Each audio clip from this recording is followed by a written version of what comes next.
السلام علیکم ناظرین، میں ہوں رفیق مغل، آپ دیکھ رہے ہیں مارگلا نیوز۔ سب سے پہلے تو مارگلا نیوز کی طرف سے تمام اہل وطن اور دنیا بھر میں رہنے والے مسلمانوں کو عید مبارک۔ آج ہم ایک پروگرام لے کر آئے ہیں شوبز انڈسٹری کی معروف شخصیات کے حوالے سے دیے جانے والے عید الفطر کے پیغام۔ تو ہم دیکھتے ہیں پاکستان شوبز انڈسٹری کی کون کون سی معروف شخصیات اہل وطن اور دنیا بھر کے مسلمانوں کو عید کے پیغام کے حوالے سے کیا کہتے ہیں۔ جی تو ناظرین، عید الفطر پہ میں یہی پیغام دینا چاہتا ہوں کہ شکر جتنا بھی کیا جائے اتنا اچھا ہے۔ ایک پورے مہینے کی جو محنت ہے مالک کا یہ آرڈر ہے، اور یہ بھوکا پیاسا رہنا بھی یہ ایک عبادت میں شامل ہوتا ہے اس مہینے میں۔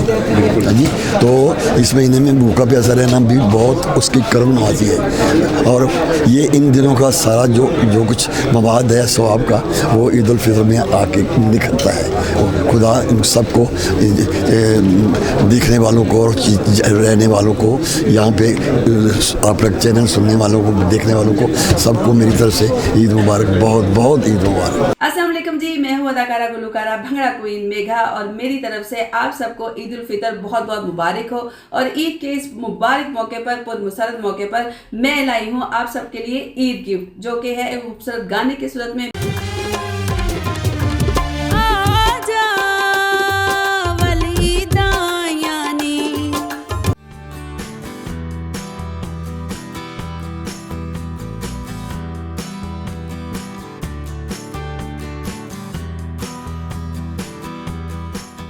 میرے پیارے سامعین اور میرے معزز ناظرین، آپ عید منائیں گے، نئے کپڑے پہنیں گے، اچھے اچھے کھانے کھائیں گے۔ اگر تو آپ نے اس روزوں کے اندر ہر غریب آدمی کی بھوک کو محسوس کیا ہے، اگر ہر ننگا بدن سے چلنے والے سردی میں معذور بچے کو محسوس کیا ہے، اگر آپ نے کسی کو کپڑا لے کر دیا ہے، اگر آپ نے کسی بھوکے کے گھر راشن پہنچایا ہے، تو آپ عید منا سکتے ہیں۔ اور اگر آپ نے ایسا کچھ بھی نہیں کیا تو آپ نے 30 دن جو فاقہ کاٹا ہے، اس کا اجر اللہ آپ کو دے گا، مخلوق نہیں دے گی۔ اگر آپ چاہتے ہیں خالق بھی راضی ہو تو مخلوق بھی، تو خالق یہ کہتا ہے میری مخلوق کو پہلے راضی کرو، میں خود بخود راضی ہو جاؤں۔ السلام علیکم۔ عید کے لیے میں یہ کہنا چاہوں گی کہ اپنے ان بہن بھائیوں کو ضرور خیال رکھنا چاہیے ہمیں کہ جو عید نہیں منا سکتے، اور اپنے رشتہ داروں کا اور اپنے آس پڑوس کا بھی ضرور خیال رکھیے۔ Thank you. میں تو سب سے پہلے اپنے اہل وطن اور ملک کی خاطر سب کچھ ہم کرنے کو تیار ہیں، اور یہ اسپیشل جو عید آ رہی ہے، اور اس پہ فلم انڈسٹری والوں نے بھی خاصی ہمت کی ہے، اور 5-6 فلمیں لگ رہی ہیں۔ اللہ تعالیٰ ان کو عزت دے۔ ہم چاہتے ہیں کہ پاکستان فلم انڈسٹری کی جو پنجاب کی فلمیں، اسپیشلی پاکستان کی فلمیں، وہ عید پہ لگنی چاہیے، نہ کہ یہ جو انڈین فلمیں آ رہی ہیں یا انگلش فلمیں جو خاصا ہمارے بزنس کو بھی افیکٹ کرتی ہیں۔ تو امید ہے کہ عید پہ وہ ہمیں موقع دیں، پاکستانی فلمیں جو ہیں وہ ریلیز ہونی چاہیے۔ عید الفطر جو ہمارا ایک مذہبی تہوار ہے اور بڑی خوشیوں کا تہوار ہے، یہاں پہ فلمیں ریلیز ہوتی تھیں، کبھی 8-8 10-10 فلمیں ہر عید پہ لگتی تھیں، جو لاسٹ پچھلا ٹرن گزرا ہے فلم انڈسٹری کا۔ لیکن بڑا افسوس ہے کہ اب وہ عید کی خوشیاں اور وہ فلموں کی ریلیز نہیں رہی جو کبھی ہوا کرتی تھی۔ بس میری اللہ تعالیٰ سے یہی ایک گزارش ہے، خواہش بھی ہے کہ اللہ تعالیٰ فلم انڈسٹری کو دوبارہ وہی عروج دے، ایسے ہی عید الفطر پر 8-8 10 فلمیں ریلیز ہوں، تاکہ پتہ چلے کوئی پاکستانی فلم انڈسٹری ابھی زندہ ہے۔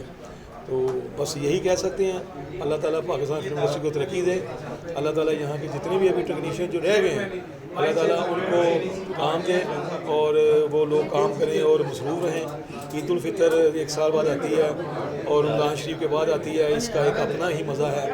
عید الفطر کیا بات ہے، عید آنی چاہیے، ہر خوشی کے لیے آنی چاہیے۔ رمضان کے بعد تمام برکتیں سمیٹنے کے بعد عید کا دن جو ہوتا ہے، یہ رب کی طرف سے کلمہ گو اس کے نبی کی جو امت ہے، تمام امت مسلمہ کو ایک تحفہ ہوتا ہے اس کا۔ آج آپ سب عید کی خوشیاں منا رہے ہیں، اور لیکن ایک گزارش ہے کہ عید مبارک کے ساتھ ساتھ کہ آپ جس پلیئر اور جس رب کے اس دن کو سیلیبریٹ کر رہے ہیں، آپ کی سراؤنڈنگ میں جہاں جہاں آپ رہتے ہیں وہاں بے شمار آپ کے نزدیک ایسے احباب ہوں گے جو شاید اس پلیئر کو اس طرح نہیں فیل کر سکتے ہوں گے جیسے آپ کر رہے ہیں، تو ان کے پلیئر کا خیال رکھیے گا، ان کو بھی اپنی خوشیوں میں شامل رکھیے گا۔ ایک بار تمام امت مسلمہ اور تمام پاکستانیوں کو عید مبارک۔ میرے پاکستانی بھائی جہاں جہاں بھی ہیں سب کو بہت بہت عید مبارک۔ عید کا پیغام یہی ہے جی، میں سب سے پہلے تو دعا کرتا ہوں کہ جن لوگوں نے بھی روزے رکھے مالک ان کے روزے قبول فرمائے، اور جو بھی نیک کام کیے اللہ سب کو توفیق دے، جن لوگوں نے بھی کیے مالک ان کی وہ تمام جو کمائی ہے ان کی آخرت کے لیے محفوظ رکھے۔ اللہ تعالیٰ سب کو دوبارہ یہ رمضان شریف دیکھنا نصیب کرے۔